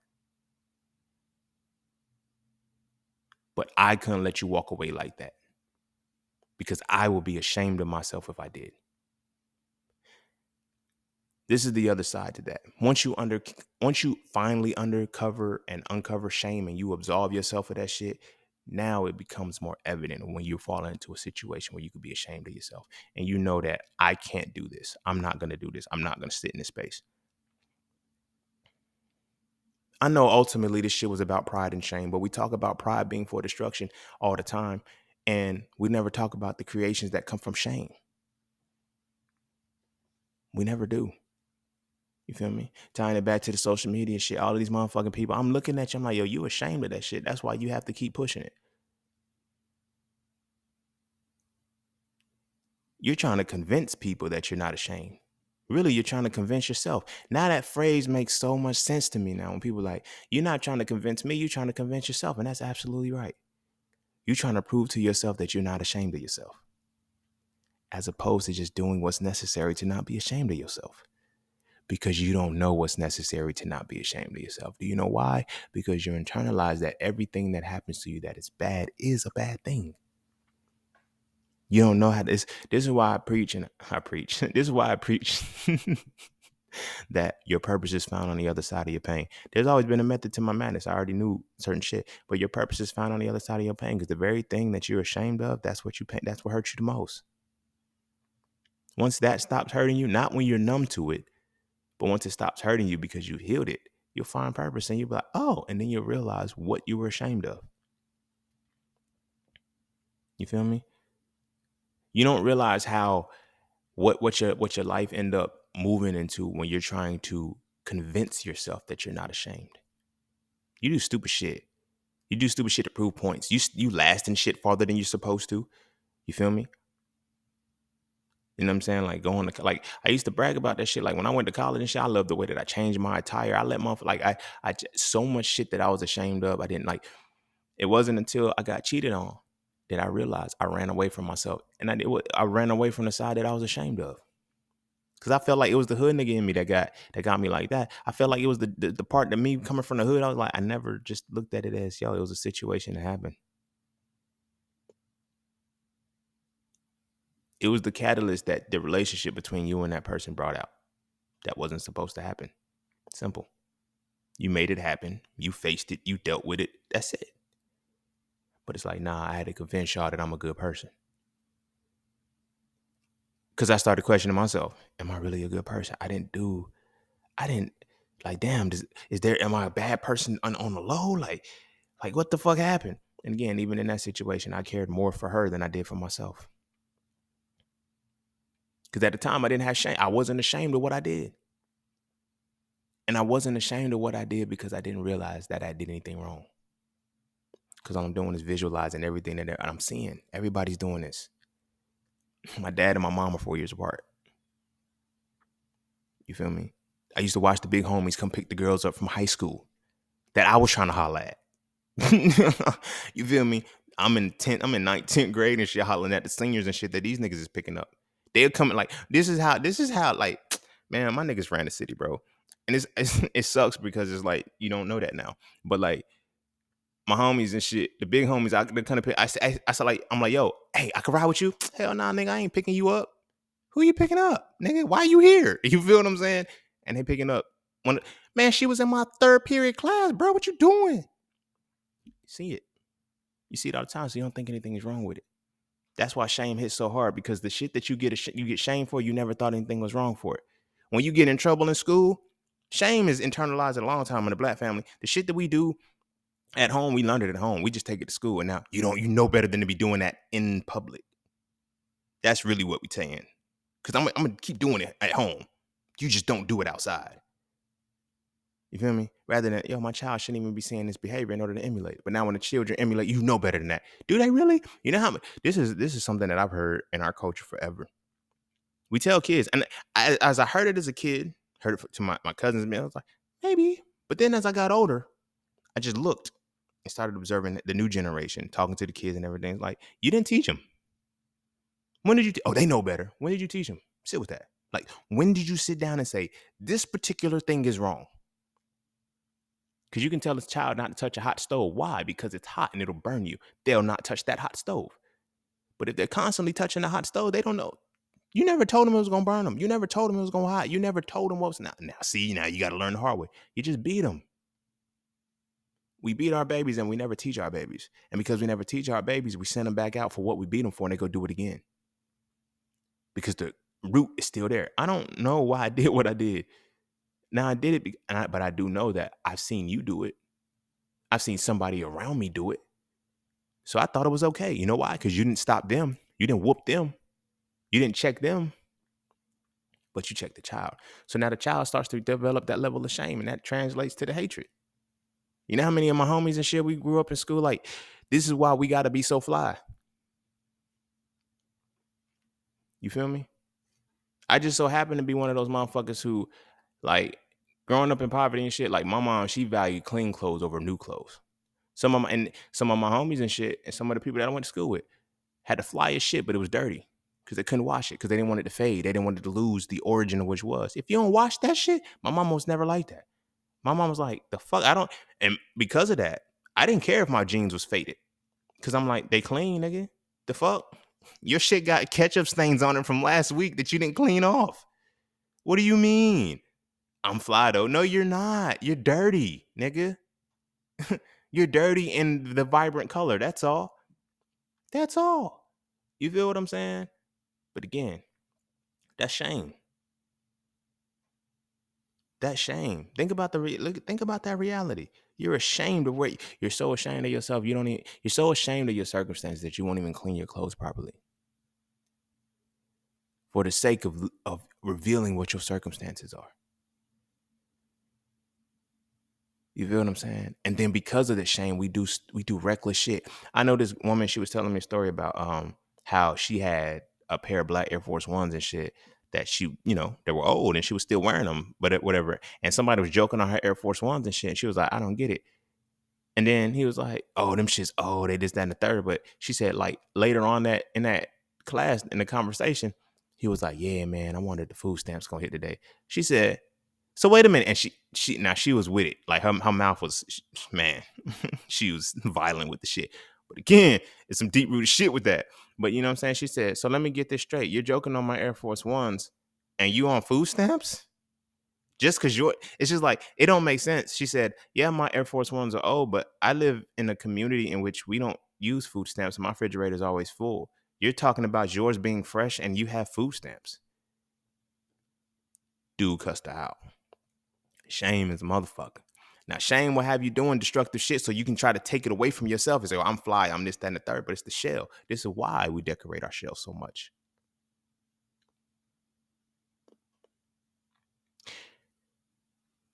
I'm going to start to bring it to a close, but I started to realize one of the differences between me and a lot of people, and why a lot of people can't realize why I push through shit, why a lot of people don't realize, like, why don't I care about, being popular? And I said, I'm not ashamed of myself anymore, and I'm not trying to right or wrong. I've lived that life already. Chasing something to every time I get it. And it's like, this is going to help erase this. There was a time when I was like, I literally said that when I was like, yeah, well, when they look back, motherfucker, I'm like, yo, but I still graduated from this. I still went to med school. I still this and that third. And I was like, damn, really? You still ashamed of yourself for that shit? Don't even know that you're still ashamed of yourself because you think your ambition is what's going to erase that. No, you can't erase it till you decide to erase it. You're the one with the eraser, is what I'm telling myself. I can't write something on the chalkboard and then say erase without getting my ass up and going to the chalkboard and erasing the motherfucker. I had to stop being the victim. I had to stop looking at it as, you know, I'm ashamed of myself. I'm not ashamed of myself anymore. I'm not. So now when I do certain shit, it's like I do it and I can say, hey, it is what it is. Some motherfuckers are ashamed of themselves because they're a certain age and they feel like they haven't accomplished anything. Well, did you give yourself the time to accomplish it? That's the real question. How you gonna be mad at yourself for not completing a task that you didn't even decide to start? Or you didn't prepare for it. Like they got women, they're trying to shame women for not having babies right now because they in their 30s and shit. And it's like, yo, homie, did she prepare for that shit? We seen what happens when you don't prepare for shit. We come from a lot of people be like, yo, that you until you've been a parent now, but you don't have to be a parent to understand what it's like to be a child. Yeah, I get it, parenting may be hard or whatever the case may be, but childhood don't come with a manual. You think a motherfucker get a manual, say, hey, you're gonna get a parent who's unprepared. That shit hit different. You know what I'm saying? And again, pride, a lot of motherfuckers, and I heard Pac say a line that was so powerful to me. He said, I've been really wanting babies so I could see a side of me that wasn't always shady. So many people have babies. We be thinking people have babies to build a relationship and to keep a man or keep a woman or whatever the case may be. I've learned I think people have babies so they can see a better version of themselves. And it fucks up because they don't see the better version of themselves. You know why? Because you were supposed to guide that better version and you didn't even have the better version of yourself to guide them because you were ashamed of it. It's like we have kids to erase and think, okay, all of my shame is going to, no, your shame is now going to be transmuted into your baby. Yep. They're going to be parented according to your shame and your pride, but mainly your shame. Your shame is going to mislead if you are leading through your shame. If everything you're doing is to prove a point to somebody, everything like, if you a people pleaser, you got shame. Like you are very ashamed of yourself. And I mean that respectfully. I don't mean it like I'm trying to shit on you or anything like that. I used to be a people pleaser. This is the only reason why I know. You feel me? I became a people pleaser at 17 years old because the way everybody looked at me, they looked at me like, I don't want you to see me as the monster anymore. Let me do whatever I need to do for you to not see that. So I started reading the Bible, started going back to church, and started doing this. Everybody started fucking with me again, but it was fucking me under the principle that I was ashamed of myself, which means that I had to keep being ashamed of myself or pretend not to be ashamed to please these niggas. And then once I actually healed, the shit changed. Healing and actually alleviating yourself of shame, it does something different than masking the shame. I don't hide who I am. I don't give a fuck about. I don't care anymore about the opinion of others because I don't have the shame of myself. That's why I don't get triggered by shit. That's why motherfuckers can disrespect. They can say disrespectful shit that doesn't disrespect me. You feel me? One thing that I learned is that people will always try to hit your weak points. And it's like, oh, but what about this? What about that? You too good, like, because you're trying to hit what you think I'm ashamed of. Because you would be ashamed of it if that was you. I'm not you, and you're not me. I've already overcome this obstacle. World's over. I'm not afraid of this shit. I'm not ashamed of this shit. I made peace with it. Now that I think about it, I'm just gonna call this episode shame. It was supposed to be both, but fuck it. It's just shame because I ended up talking about that the most. But it was real heavy on me. People don't understand what shame does to you. And people don't realize how effective they are by shame. Just because you can say the words, I ain't ashamed of nothing. Ain't no shame in my game. Just because it's easier to say it's easier said than done because it's easier to say than it is to do. Just because you can say, I'm not ashamed doesn't mean you're not. Show me the actions of a not ashamed motherfucker. Show me a motherfucker who's confident in themselves. Show me the motherfucker who can look at a situation and say, okay, I didn't do this. So many can't. You know why? Because that's what religion was for. Religion was purposely put in place to make sure you don't ascend over shame. Imagine you're a born sinner. Imagine they tell you that you were born to be ashamed of yourself. You were born fucked up. So the shame starts there. And it creeps in and it grows. You don't even realize how much your life is patterned off of the fact that you are ashamed of yourself or ashamed of a certain aspect of yourself. I'm going to say this and I'm going to start to wrap it up. My voice is my voice is the actual thing that I was supposed to be giving the world the most. My voice also is the very thing everybody shamed me for as a kid.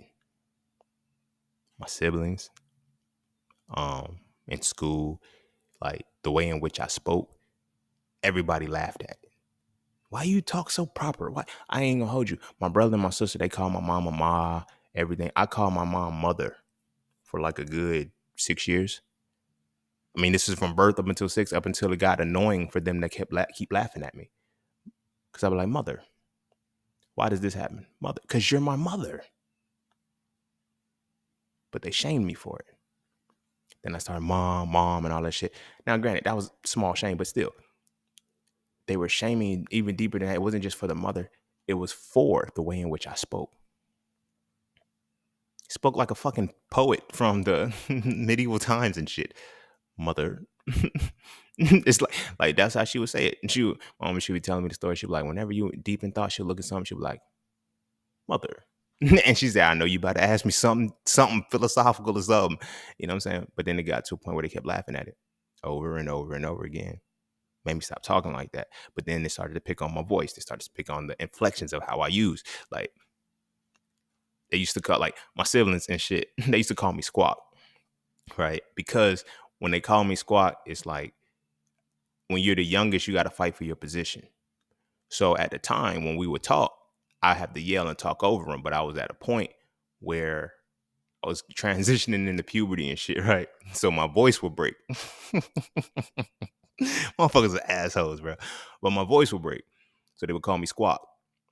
I'm like, damn, Scott, stop squawking. I'm like, I'm not squawking. I'm fucking trying to get my point across and y'all ain't listening. And they would do that because they knew that that could shut me up. But what they didn't know, but that it was internalizing me to have be ashamed of my voice. That's what they didn't know. How could they know? Because they don't know that this is my purpose. They don't know that this is a part in alignment with my purpose. You feel what I'm saying? I went to when I was in middle school. Again, same time. This is when my voice is transitioning. I'm breaking and shit. Like, so my voice as a kid, the bass and everything came into it, yeah, it was annoying as shit. It was high pitched drill. It was very monotone. It was, you know what I mean? Like, but because of how I experienced life. But then when I was like middle school, 8th grade, I think I was 8th or 7th grade, my voice was breaking again at that time. And so I was in a class and I was rapping one time, just freestyling. And this girl, she tells me, you don't have the voice for rap. Hmm. Hmm. Hmm. At the time, I think I'm like 13. Mind you, I started rapping at 12.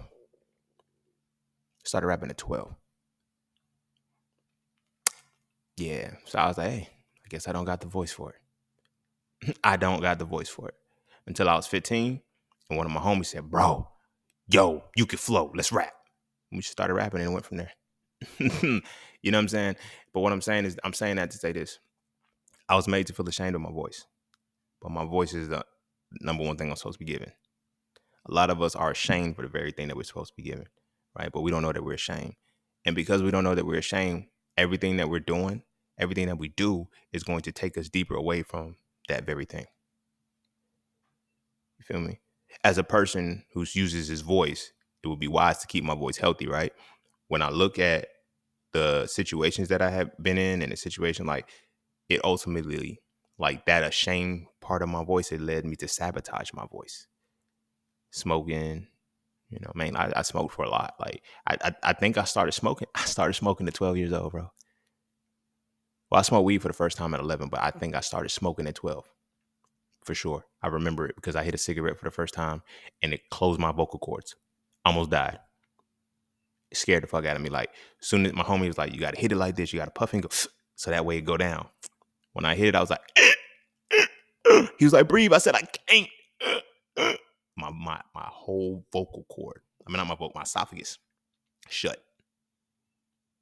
My wimp, all that shit, it shut. I couldn't breathe in and I couldn't inhale and I couldn't exhale. And I'm grabbing for him. He's laughing. I'm like, nigga, I can't breathe. He said, go. I'm trying. I'm like, you know how you take a, that's what I was trying to do, but all I can do is, it took me 5-10 minutes to actually get some solid oxygen into my body. I was like, bruh, I don't want to smoke, but I never stopped smoking after that. And I never put two and two together. Like, as long as I'm not using my voice, I smoke. When I am using my voice, I don't have the desire to. But it was even deeper than that because of the shame that I felt for my voice. That's crazy.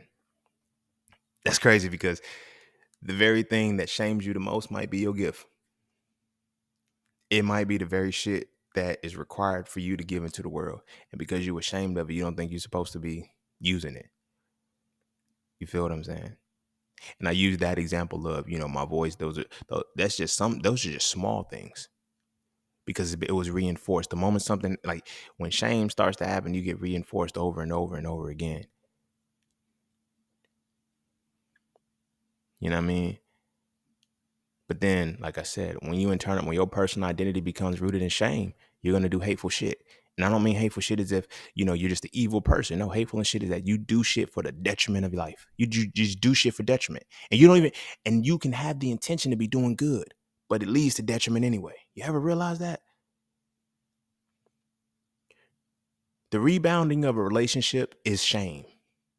We fucked up. We trying to save face, so we now go hop into another relationship with the same motherfucker, rather than realizing this relationship with this type of energy just failed. I'm going to take the energy I have and go find this energy again and try to make it work. When I looked at relationships and shit with the women, who may have been like when I was a rebound, I was almost like the guy that she was with. When I got cheated on, the guy was just like me and who I was. You see what I'm saying? So I'm like, oh, what is it about the rebound? The rebound is, okay, I now am ashamed of what happened, but I'm going to hop into another relationship because I don't want to look single. I'd rather look single than stupid. Because now you keep hopping into this loop over and over again. And now you get to the point where it's, these are fuck boys or these are bum bitches. No, your self-sabotage and your shame lets you run into the same cycle of people. And now you get back into the situation so that way you can look and say, I saved face. I want to do this shit so I can now have somebody that I'm not ashamed of in a relationship. You got to stop being ashamed of yourself first. It's that simple. When you stop having shame for whatever it is, you know what I'm saying? When you know how I'm gonna add the sisters to this one real quick. You know how devastating it is to shame a woman for having a natural biological function? Like, women ain't supposed to be fucking, but men supposed to be fucking forever. And then now when you women, like, the way in which the shame works, it's like, yo, when you shame a woman into having sex, you fuck up. I love a freak, but not in this freak in the sense that, do some off the wall shit. No, I guess y'all would call it vanilla because certain shit you not doing and certain shit I'm not doing. All right. But when we talk about, women, like, we shame women out of the sex or whatever the case may be. It's like, but I fucked her. I just that and the third. So now when you imagine conceiving a woman who thinks the act of conceiving is shameful. Oh, and everybody say it, do it right, get married. Nigga, sex is what constitutes a marriage. They didn't have rings then. When you put the penis in the vagina, you were married, dumbass. But y'all don't read this shit to understand that.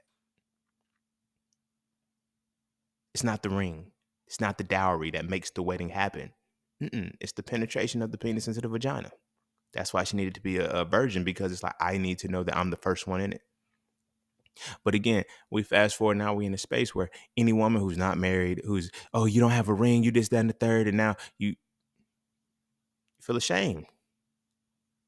You feel ashamed. So much so, I'm gonna say this and I'm gonna wrap it up. You ever been about to fuck a chick? And this is young ages.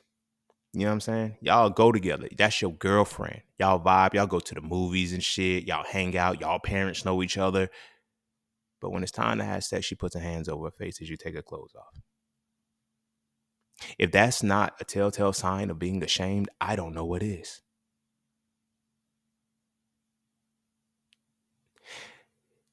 If her face has already been covered in the moment, this is all unconscious shit that she's doing. This entire experience is now going to be a shameful experience for her. And a lot of people be like, yo, after, I ain't sleep with you last night. Well, you can talk to me because I'm ashamed of what just happened. And it has nothing to do with you. It has everything to do with the perception that I have of sex. I shouldn't be just having it right now, but I just randomly had sex with somebody. I'm ashamed of that, but I'm gonna absolve my shame by doing what I do. So when we look at that and we look at, if a woman is already covering her face when you about to have sex with her and you get her pregnant, how do you think she's going to be able to raise a child? Better yet, how do you think she's going to be able to raise your child out of shame? And are you shameful enough, and do you have enough shame within you that when she conceives the baby, you think you're not fit enough to be the father, so you leave it?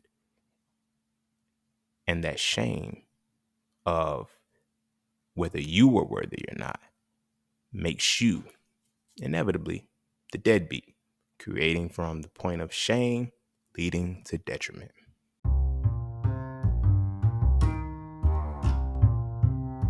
And don't forget to check out Polycafe Clothing, formerly Just Scenes merch.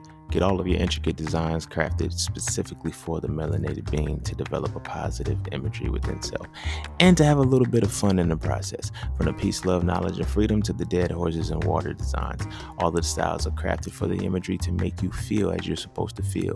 Because as I always say, the best way to fit in is to stand out. And what better way to stand out than with your exclusive styles from Polycafe Clothing. And I'm gonna go ahead and end it there. So I use that last part. I wanted to say this with that last part. When J. Cole got a song where he was talking about a dude that was like, a shorty was talking to dude because she got pregnant or whatever. She's like, yo, you tell me that you know what it's like to be raised without a father because you this, that, and the third. But again, I don't know shit else. So now the shame is still gonna make me repeat the same cycle. You know what I'm saying? Some people don't realize how potent shame is because we're so busy worried about pride, not realizing that pride is the same shit. If pride comes before destruction, that means shame has to come before creation. But whatever it is that you're ashamed of will determine how you create that reality. That's a beautiful expression of understanding how to overcome shame. A lot of people want to know where healing starts. Where do you start healing? You start healing when you understand shame. Not like the root chakra is cool, sacral chakra is cool. The personal identity is what, in my opinion, you still got to go through the other ones, but the personal identity is the one that's really going to transform your life and make you realize who you are. Because what you are ashamed of ultimately is going to pattern your life, just like what you have pride in. It's going to be what patterns your life. You feel me? A lot of times because we haven't achieved anything, we don't have status. We're in a societal, come on, bro. They've been putting us in classes since we were kids. And we like, yo, we shouldn't be in the class system. We'll break down the education system because it creates the classes right there. I just did a jam session that I'm about to drop this weekend where I was saying, I said, Pete, there was a time in public schools that there was a line dividing the honors and regular special needs students, but now we are clueless to who's and such and such. We are. On social media, you don't know who's in the slow classes anymore. You don't know who was in the honors classes anymore. You don't know who was in the regular classes anymore. In the classes that they were in, you don't know how they performed. Were you a low performing honor student? Were you a high performing special ed student? Where were you? That all matters in a way. Because now these trials and tribulations that we go through in the class system, in the education system where the classes develop, now we see who has money, who doesn't, who's thinking, who can read, who can't, who can read well, who struggles to read, who can pass a test, who knows the information, who's the genius, who gets skips ahead, who gets held back. Y'all don't think all of that shit affects you on an internal level? I get George Bush's thing about, oh, no child left behind. That was one of the worst things ever. Because now there's no shame. There's no shame to overcome. All shame ain't deep enough to make you to not do it. Some things you're ashamed of, you're like, oh shit, nigga, it is what it is. You know how many motherfuckers became better students because they got left back?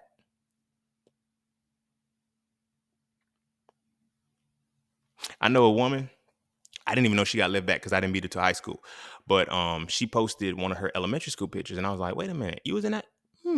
That means you were supposed to be in my class, but you was the year after me. You're a year under me. You know what I mean? She's an entrepreneur now. Very successful entrepreneur. And it's like, oh, it's what you do with it.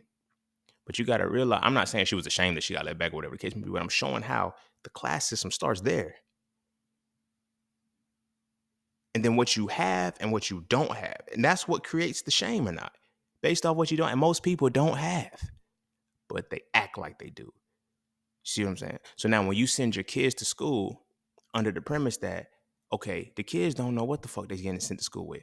So yeah, you got the fly gear and everything like that. Now you sending your kid to school to go roast a motherfucker who don't have it, but your kid don't even know that you struggling too. You a couple bills away from not being able to give them Jordans no more. Or when you got to get these Jordans because you got to miss out on 2 or 3 bills to shift it and then catch up in Christmas. Don't nobody talk about that.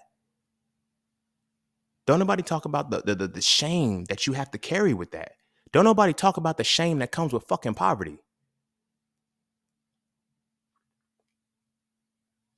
That's why niggas leave the shit and don't come the fuck back, because they're still ashamed of the shit. They haven't made peace with it. When you are no longer ashamed of your circumstances, that's how you can come back and give back to it.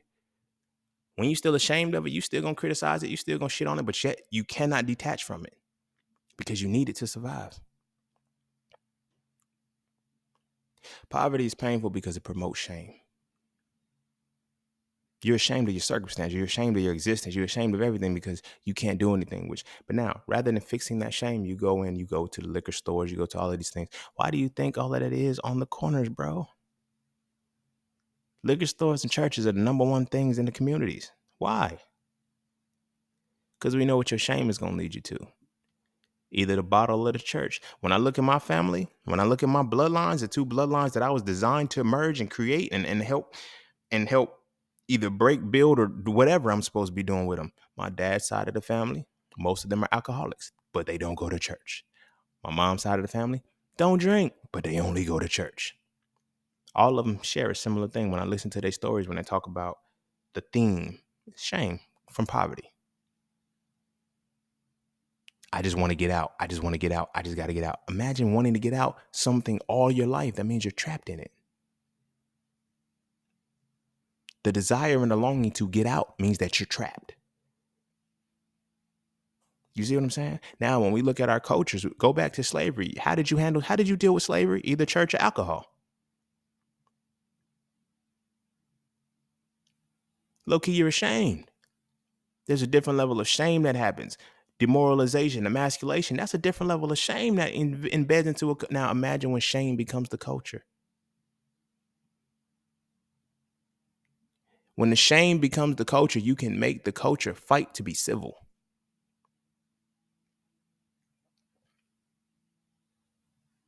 And now, in fighting for civil, I'm going to make you be ashamed of never being civilized. So when I kill you in the motherfucking streets, I could say, you weren't doing civil behavior. The very behavior that you're ashamed of. So now I make your community no longer get mad. I make your community look past. I make the world look past it because you were supposed to fight for civil rights. The very thing that you fought for, you didn't do, so you should be ashamed of it. So your killing was justified. This is psychological warfare. This is the power of shame. This is why motherfuckers can't get off their root chakra. Solar plexus chakra. It's why their personal identity is fucked up. This is why many motherfuckers spend life pretending. Because of shame. I'm a transparent motherfucker because I have nothing to be ashamed of anymore. I don't. Because I realize the power of what shame really is. But I realize that shame is just how I feel about some shit that I did or didn't do. And shame is how I believe the world thinks about some shit that I did that they don't even know about. You feel what I'm saying? And as long as we continue to operate in that space, shame is going to fuck us up. Because shame is going to lead to detriment. It's going to make us do dumb shit. So we get into relationships because we think we deserve this shit. We deserve to be with this type of person, or we deserve to be with that type of person. Some detrimental shit. You ever seen a motherfucker get in an abusive relationship and they just can't leave? Oh, they feel they deserve it. Shame makes them feel that they deserve it. But it's not until you decide you're done with shame that you'll get out of it. That's how abusive relationships, like, look at the Tina Turner story. Like, you feel me? She didn't listen or some shit like that. You don't listen to me. Like, I ain't gonna use Tina Turner. I'm not even gonna do that. Rest her soul. Look at just any abusive relationship. She was like, oh, but I just wasn't listening to him. I was like, that's shame. That's shame. You are that ashamed of yourself that you think you deserve to be beat because you did something wrong. Where does that stem from? And with that being said, go kiss your babies. Make sure they eat their vegetables. And the cycle that we need to break the most, if we want to continue any lineage, it ain't got shit to do with financial freedom. It ain't got shit to do with financial literacy. All that means nothing if we do not stop creating shameful babies. We create black children and send them to spaces that do not support blackness and tell them to be as black as you possibly can be. And then on the inside, they're internalizing certain things that they now become ashamed for. So much so that they give pass. This is where these cookout invites come from. This is where these white people get confident of, I grew up around black people so I could say nigga. How do you always grow up around hood black people? The black people that are ashamed of being black. Now, I grew up in the hood. I'm not shitting on hood people because that's where all the innovation and culture is. But the shame in the hood is why we create all this innovation and leave it fucking there. There's no way in hell you can convince me we creating all of this shit and we have a pride of ourselves to where we will want to keep it. No, we sell that shit. We don't want it because it's ghetto. It's hood. These labels are purposefully done. So now when our kids are growing up seeing, wait, that's not ghetto. That was creative. That's what I wanted to do. Nah, that's ratchet. That's this, that, and the third. They put all of these labels on the shit so we feel ashamed of our shit. And then now when we get older, now we complain. When I was 10 years old, Kylie Jenner comes out with boxer braids. Look, I got roasted in middle school for having big lips. I couldn't change it. That's just what it was. They used to roast me up. You got big lips and shit like that. Okay, cool. But you were roasting me because of the shame of being black. These are Africoid features. You feel me? I remember I was in high school and this dark-skinned girl said I had a big nose. My response to her was like, you as black as your peacoat. Again, two motherfuckers ashamed of being black. I'm 17. I'm like 17. No, I was 18 years at this time because I had went to college or whatever. And it was my first. I was like, yo, she had on a black peacoat. And she was like, you know what? You gain weight. Don't make your nose look so big. And I said, that fucking peacoat don't make your skin look that dark or some shit I said. Fucked up shit. Shame. These dominant Africoid features, these features that fucking make us beautiful fucking people we're ashamed of. And we roast each other for it. We want to stop this shit, yo. We got to make sure our babies are good. We got to make sure our babies aren't ashamed of being black. And not just the skin. That's the problem. We want to be embraced for the skin with the Caucasian mind. No, nigga, let everything be black, motherfucker. And let the child have pride in that and no longer have shame in being black. Because now when you get your children and, oh, why did they bring home a white girl? Why wouldn't they? Why did she date outside her race? Why wouldn't she? Every dark-skinned woman that I know that I went to high school with, not every, but a majority of dark-skinned women that I went to high school with had babies with white men. Oh, she a sellout. She this, that, and the third. No, she not. No, she not. And that shame that she feels, it comes from, I'm not allowing my baby to feel that. I want my baby to be beautiful. I want my baby, like, I know so many dark-skinned black women with contacts. Let them shits be brown. Your shits ain't blue. It's okay. You see what I'm saying? It's levels to the shit. Shame is a motherfucker. And you can say all day you love yourself and all of this, that, and third, but it reflects on how you create your children. It reflects on how you create your children. If the parent is broken, the child is cracked. And it's up to you to either mend that crack to make sure that they don't break or tap a little bit harder on the glass to make sure it goes through. But I'm going to go ahead and end it there. That's the end of season 10 because I got to get back focused so I can give y'all undivided attention. I feel like I went out on a good note, but go kiss your babies. Make sure to eat their vegetables, and I see y'all in a couple weeks when season 11 is back. Peace, love, knowledge, and freedom. I'm out.